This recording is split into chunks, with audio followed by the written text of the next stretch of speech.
इक़्तिदार के ऐवानों में मुस्लिम नुमाइंदगी को बढ़ाने के लिए तश्कील दिया गया कर्नाटका मुस्लिम पॉलिटिकल फोरम तंजीमी सतह पर खुद को मजबूत करने में लगा हुआ है। इसके तहत गुलबर्गा ज़िले की नई बॉडी तश्कील दी गई। 2 माह कबल ही मारूफ कानूनदान एडवोकेट अब्दुल जब्बार गोला को गुलबर्गा ज़िले का सदर मुकर्रर किया गया था। अब नई बॉडी तश्कील दी गई है।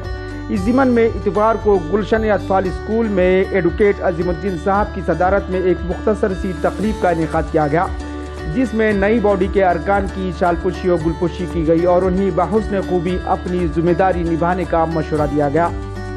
एडवोकेट अब्दुल जब्बार गोला की क़यादत में तश्कील दी गई नई बॉडी में इंजीनियर नैयर खुर्शीद साहब और इंजीनियर हामिद अली को नायब सदर मुकर्रर किया गया है, जबकि मारूफ समाजी रहनुमा मोहम्मद अनवर सलेदार को जनरल सेक्रेटरी और नौजवान लीडर हारून रशीद खरादी को जॉइंट सेक्रेटरी बनाया गया है।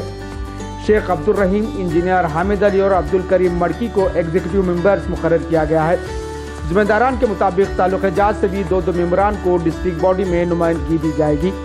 इस मौके पर सिटी बॉडी बनाने का भी ऐलान किया गया। साबिक कॉरपोरेटर नासिर मौलाना को फोरम का सिटी प्रेसिडेंट बनाया गया। मारूफ समाजी रहनुमा जावेद खान संतराशवाड़ी को सिटी नायब सदर और अब्दुल खालिक को सिटी जनरल सेक्रेटरी बनाया गया। इस मौके पर मुखर्रीन ने मुल्क, रियासत और शहर की सियासी सूरत हाल पर तशवीश का इजहार किया।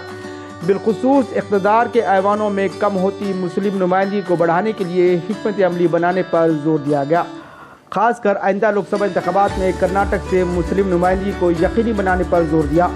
मुखर्रीन ने कहा कि कर्नाटक में अब कांग्रेस के अलावा कोई बड़ी सेकुलर जमात नहीं बची है। एसडीपीआई, डब्ल्यूपीए और मुस्लिम लीग जैसी सियासी जमातें मौजूद हैं, लेकिन अभी तक मुस्तहकम नहीं हो पाई हैं। ऐसे में मुसलमानों के पास कांग्रेस के अलावा कोई दूसरा मुतबादिल नहीं है। इसलिए कांग्रेस पर दबाव बनाने की ज़रूरत है कि कर्नाटक से लोकसभा इंतखाबात में कम अज़ कम 3 मुस्लिम उम्मीदवारों को मैदान में उतारे। और कोशिश हम करेंगे इंशाल्लाह। अल्हम्दुलिल्लाह कोशिशें तो हमारी जारी हैं अल्हम्दुलिल्लाह, और हमारी कोशिशों के टीम की जो है ना कोशिशों के बदौलत जो है तकरीबन हमारी आवाज़ न सिर्फ बेंगलुरु बल्कि जो है दिल्ली तक भी पहुंची है, और ये कोशिशें ही है इंशाल्लाह कामयाब होंगे। हिजाब का जो मसला हुआ, इलेक्शन होकर गवर्नमेंट बनकर 6 महीने मुकम्मल हुए, हिजाब को मामूली सिद्दरामैया साहब एक बात करते पूरे लोग घिर लिए, वो बात वहीं रह गई। अब बात आ रही है इलेक्शन के बाद, उसके बाद हलाल की बात आ गई, पूरे ब्रदरान वतन ने घेर लिए। सबसे अहम बात 4% रिजर्वेशन फॉर मुस्लिम, उसको रद्द किया गया, सुप्रीम कोर्ट में पेंडिंग है। उसके ऊपर क्यों बात नहीं हो रही, उसके ऊपर क्यों कैबिनेट डिसीजन नहीं हो रहा है? चाहे मसला हिजाब का हो, सुप्रीम कोर्ट में पेंडिंग है, हाई कोर्ट में पेंडिंग है, रिजर्वेशन का भी मामला दोनों जगह पेंडिंग है। उसके ऊपर गवर्नमेंट ऑफ कर्नाटक क्यों एक्शन में नहीं आ रही? क्या ये सिर्फ और सिर्फ मुसलमानों का इश्यू है, बल्कि इसके ऊपर बात नहीं हो रही है?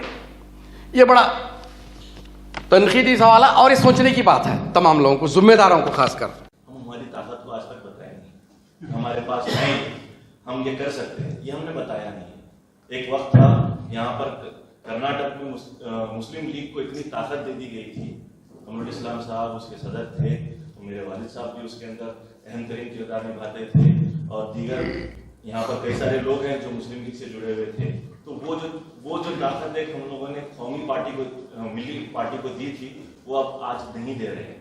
अगर हम फिर एक बार देना शुरू करते हैं तो हम तब टेबल पर बैठकर बात करने के काबिल हो जाएंगे, कांग्रेस पार्टी भी मजबूर हो जाएगी, और जो मिली पार्टी है उसको भी ताकत मिलेगी। कर्नाटक के अंदर एमपी सीट 28, हम अगर 3, 4, 5 मांग रहे हैं तो उसमें कोई मुजायका नहीं कि भाई आप सीट भी दें जितने देना है, हम मांग रहे हैं तो 5, अगर आप 3 भी दें 4 भी दें, तो पार्टी जैसा 28 सीटों को जिताने की कोशिश करती है, वैसा 3-4 सीटों को भी जिताने की कोशिश करना।